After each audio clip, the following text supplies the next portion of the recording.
Okay, peace. That's the real peace sign, by the way. Togetherness, separation. Yeah. I did a video last night, but I decided to delete it because I was stuttering and I wasn't in the best headspace. I feel like I should explain. I've never explained before to you that I've actually got a diagnosis of bipolar disorder. So some days I'm with yous and I'm riding hard. Some days I'm not so good, so I'm probably not going to be uploading. So with me, it's 50-50. Some days I'm there, some days I'm not. Simple as. You're just going to have to ride with it.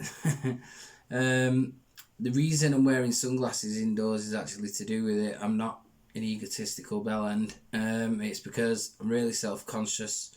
So when I can see myself, it's like looking in the mirror, isn't it? When you're making a video, because you have to have it on the flip mode. So when I can see myself, I'm constantly looking at myself and trying to adjust my hair and messing with my face and judging myself, and it's annoying. So I've made a more professional video today. I've made some notes, so it's going to be a bit easier. I can actually read and refer to my computer when I need to, so I'm not stuttering.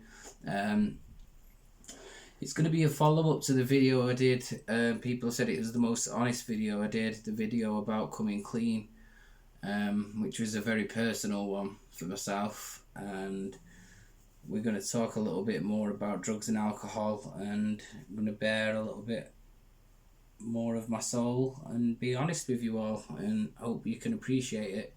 I wanted to let you know, because I think some people might have misunderstood, that that's not where I'm up to in life. That's the past that I'm letting go of, and what I'm doing is sharing this with you, which is the present moment which I'm living in.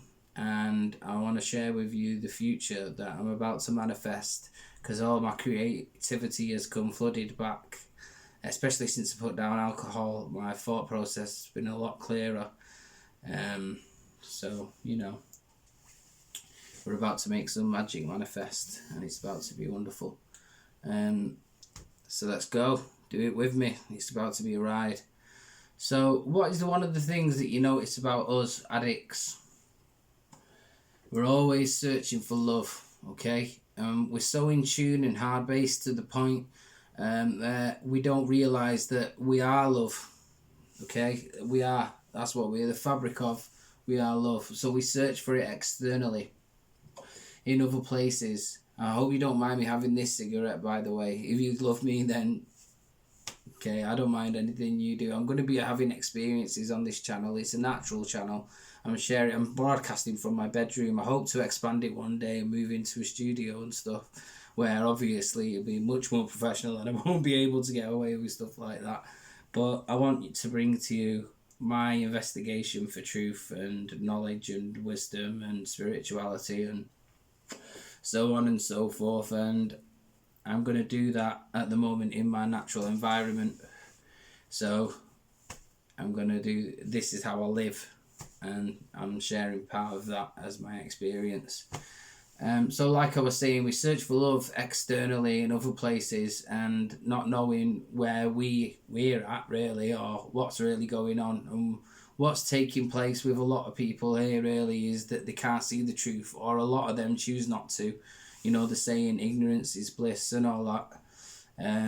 They're the type of people who are willing to give up freedom for safety, you know, and that's what the government have done to them. It's a blag, in my opinion. It's a complete sham.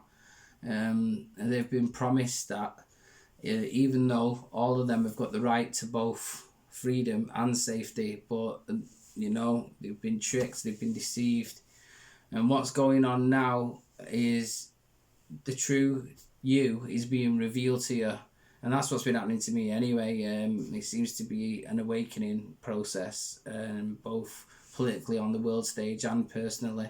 And I'm guessing something similar must be happening to you, or you wouldn't still be here listening to this point of my story. So we're here looking for love, right? And we tend to latch on to things, yeah. And, you know, they say you lose everything you love, right? Well, I've noticed that myself, because it used to be the case that before I became unlocked, and I used to lose everything, one thing after the other, and people were dying, and walking out of my life, relationships were ending, and it was awful. Now I just tend to lose toxic people, so it's great, and I'm reconnecting with my tribe, and that's exactly what I wanted to get out of this experience. And then I realised in order to ascend, you have to learn to let go of certain things, especially toxic people. But I didn't realise that until I was at rock bottom, and then I started my journey, and that was about a year ago, possibly longer ago. That's when I stopped using hard drugs and alcohol. That's when the journey began. So I wasn't in that boat when I made the Coming Clean video. I was in that boat a year and a half ago, and now we're here. It doesn't matter if we are surrounded by people, we end up feeling lonely, especially me. I've got a diagnosis of bipolar, so I know exactly what that feels like. And other people with mental health conditions, you know, I want them to come on the channel and talk about what they experience, because we're all in a similar basket, if not the same. And we're surrounded by a void, which is essentially just nothingness. And we are always trying to find an external resource to come and fill that void. How do I know this? Because I was that person and I couldn't stop. And we overdo things to the point where it showed. I neglected how I was dressing, how I was eating, I wasn't shaving, bathing, etc. And that was all because I only had the one thing on my mind. And my avatar became to look completely different. So let me explain how that works. When you're trying to get back to your higher self or the most high, etc., that means you want to become the most high. You are getting high, etc. It's all the same stuff. You see how this works, yeah? So you're getting high all the time.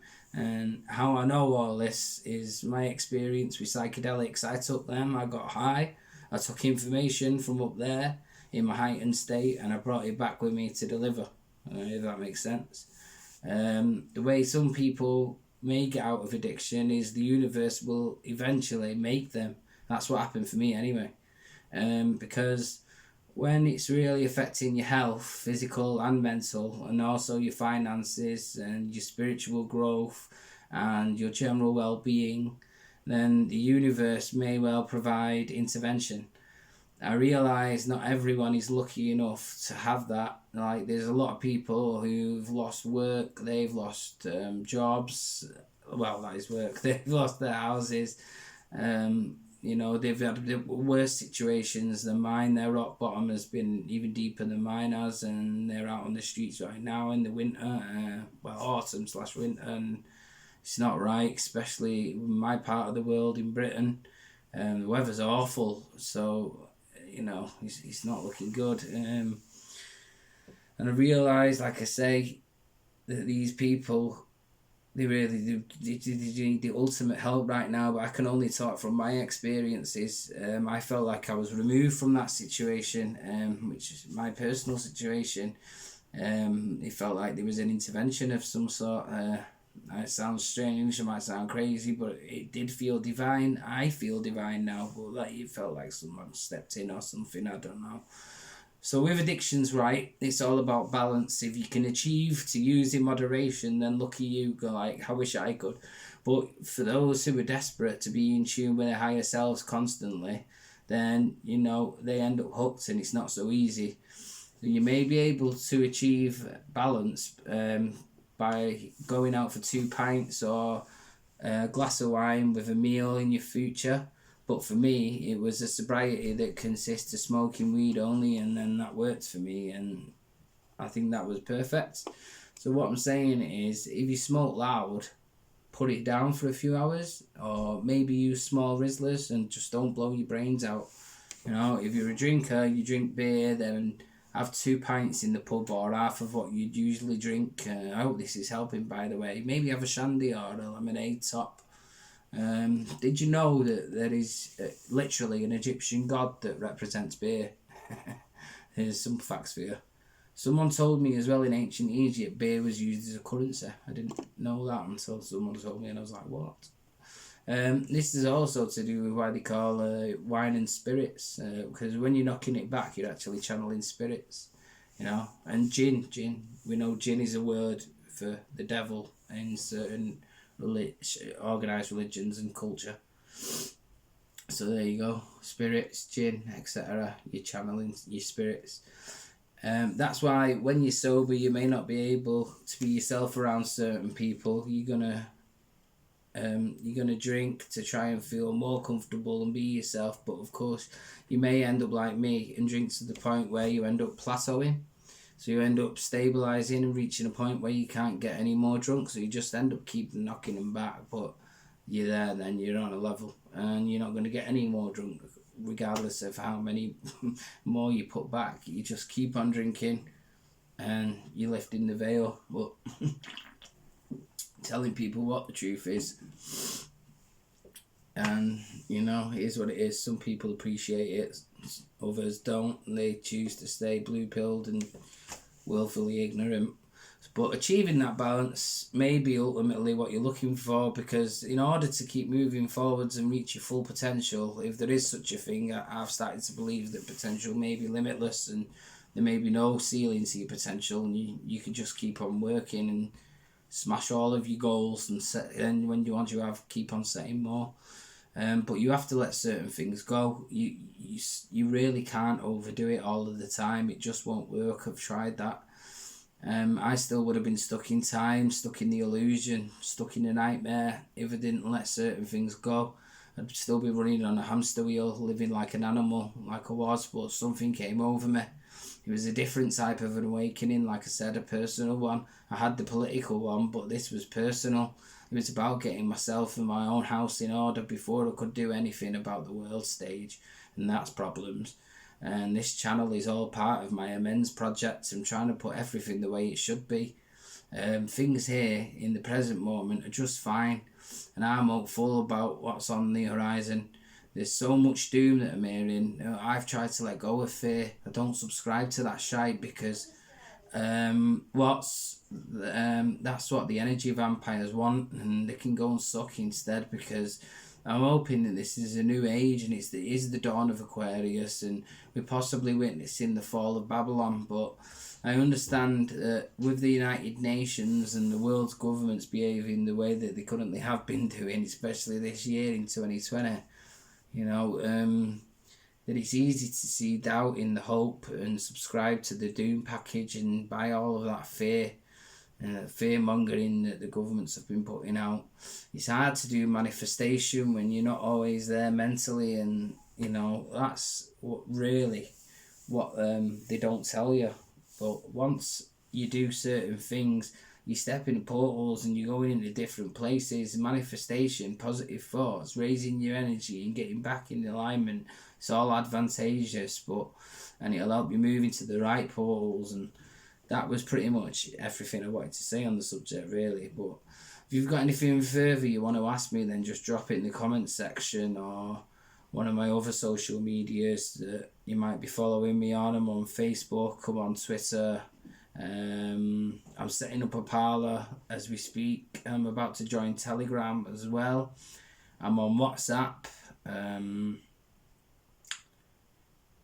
think that's all of them. Oh, I'm on Instagram as well. I'm currently making plans to expand the channel. Like I say, I'm planning to move out of my room. I don't want to be broadcasting here from ever. I want to get into a studio.